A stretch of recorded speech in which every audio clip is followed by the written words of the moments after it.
Thank you very much. Good morning, American patriots. We gather today to celebrate our freedom. We commemorate the sacrifices of generations of young Americans and their families. Holy Pope, thanks to you not only for today, but for what our Travis County Veteran Service Office, the team you've assembled there, does every day on behalf of our veterans and our veteran families. We salute you.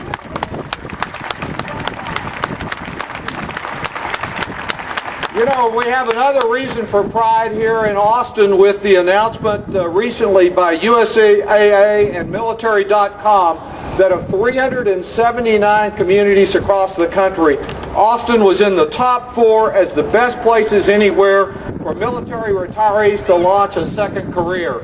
Much of that is the result of the military retirees and vets we already have here.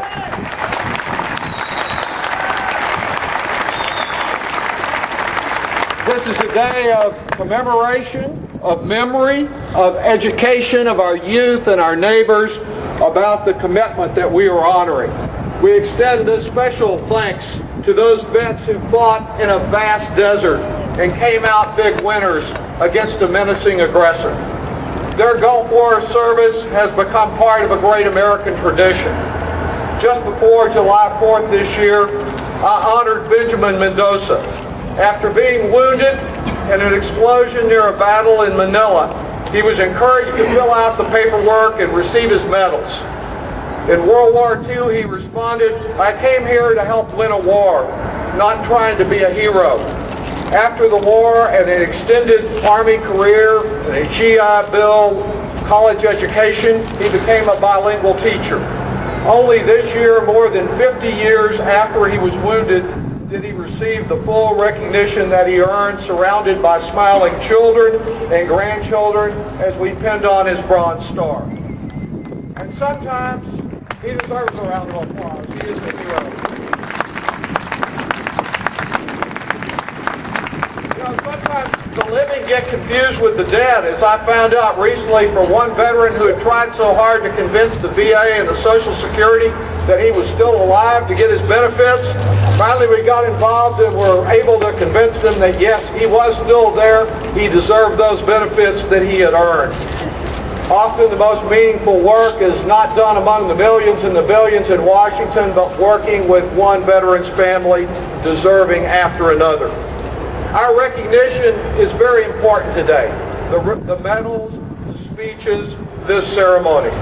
But it must extend to meaningful action. Just as we must always have a military capability second to none, we must demand a military and veterans health care system that is second to none.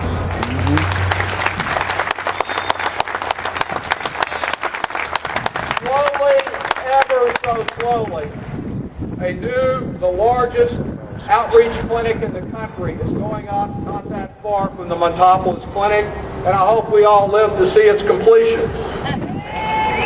Our recognition must also extend to returning vets like Matthew Smith down in Texas State.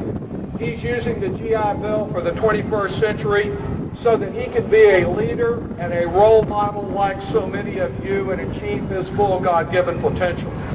Over 1 million service members are projected to leave the military between 2011 and 2016. Yes, our nation faces some budget problems. There are things that we would like to do that we cannot afford. But on this Veterans Day, one thing we cannot afford is to leave our vets homeless or jobless or hopeless.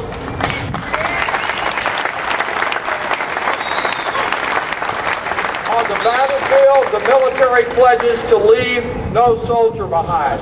And as a nation, we must continue to pledge that we will leave no veteran or no veteran's family behind.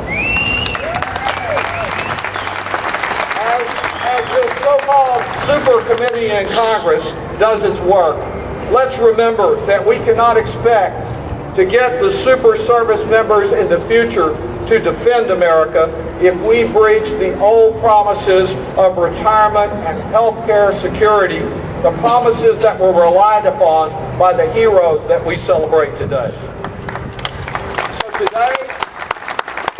So Today we honor all of those who have given and those who continue to give and risk their lives to protect the greatest democracy in the world and, yes, to assure our peace.